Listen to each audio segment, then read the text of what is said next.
no, there's no recap. I'm not going to dutifully record a recap for this game when the boys didn't show up. I don't have to repeat the score to you, do I? You can see it in the title of this video.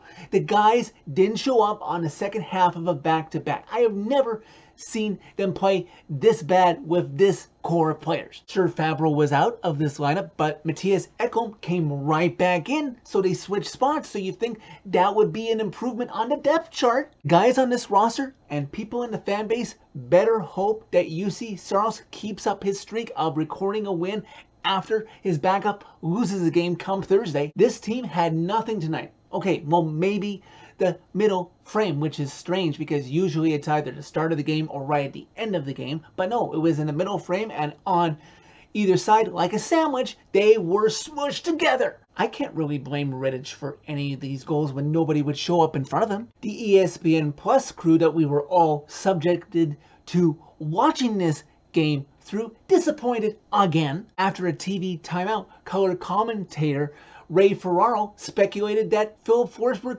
could garner up to $10 million or more come the offseason. I'm like, excuse me, Ray? If Forsberg actually got $10 million from somebody else for less term than what the Preds can offer him now, he can take it. There is no way the Preds should pay Forsberg more than $10 million. But really, in the end, I think that's just wild speculation for getting viewers to watch on Ferraro's part by predicting that high mark. After 2 minutes into the second period, things would go from bad to worse for the Preds as Mark Borieski tries to lay out a hit behind the Preds net, behind where Rittich is on Kupari, and Kupari is able to position himself and put Borieski into the glass, and Borieski falls awkwardly.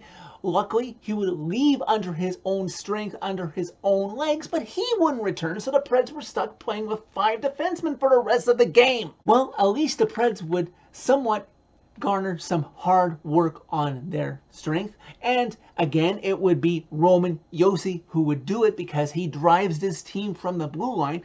He drives in, gets a rebound that Philip Tomasino is there to bang home, cutting the Kings lead at that point to 3-1. The lone bright spot from this season, as that is Josi's 60th assist on the season, and this is game 64, so he's almost at an assist a game. In the moment, I thought, hey, maybe the Preds could come back because they seemingly hit their stride at that point. A few more chances, mostly driven by Roman Josi again, but the Preds could not convert. And eventually, as the second period wound down, the Preds were only down by 2. Rittich seemed to have helped stop the bleeding. They were playing better defensively, creating chances, and I don't know about you, I thought maybe they do have a chance to come back in this game. Third period, nope, bunk again. So much for that thought. Byfield would get his first of 2 goals in this game, making it 4-1 for some strange reason at that point, as my memory was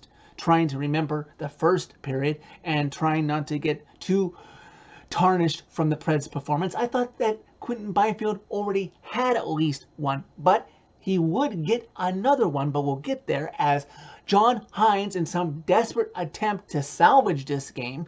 I don't know why coaches pull goalies if they're down by more than 2. It rarely ever works, and sure enough here, 7 minutes left to go in the game, he pulls Rittich, and 20 seconds later, the Kings gain control of the puck because the Preds never really had control, and shouldn't you have control before you pull your goalie? Well, anyways, the Kings make the Preds pay from distance. There was no fight to try and stop the Kings once they got control of the puck in their own zone, all the way down the net.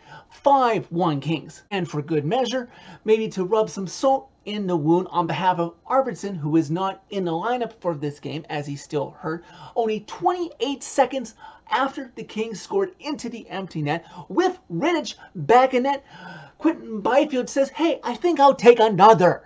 And he scores on Rittich to make it 6-1. I guess the one positive thing for Preds fans and the team standings wise is on the out of town scoreboard. Dallas and Edmonton and Winnipeg and Vegas didn't end up in 3-point games. Because go look at the standings, because St. Louis actually showed up and won a big game in Washington.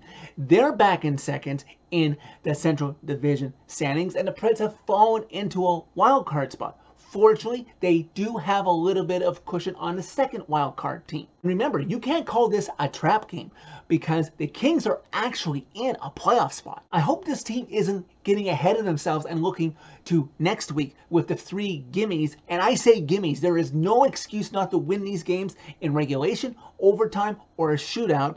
Preferably regulation, so you can get that as a tiebreaker against Philly, Ottawa, and Buffalo. Because before you can even think about playing those games, you have a desperate Vegas team coming home from being shut out to go into their building on Thursday. I've said it before this season, yes, from time to time you just simply have games you have to flush, just like this one. But show me something, boys, on Thursday with your bread and butter number 74 back between the pipes when you head off to play the Vegas Golden Knights in their building. So that's it for this video. Thank you very much for watching. As always, click like if you like this video. Click subscribe if you really like it. You can find my social media by clicking on a channel name. Tell all your friends about Redemption.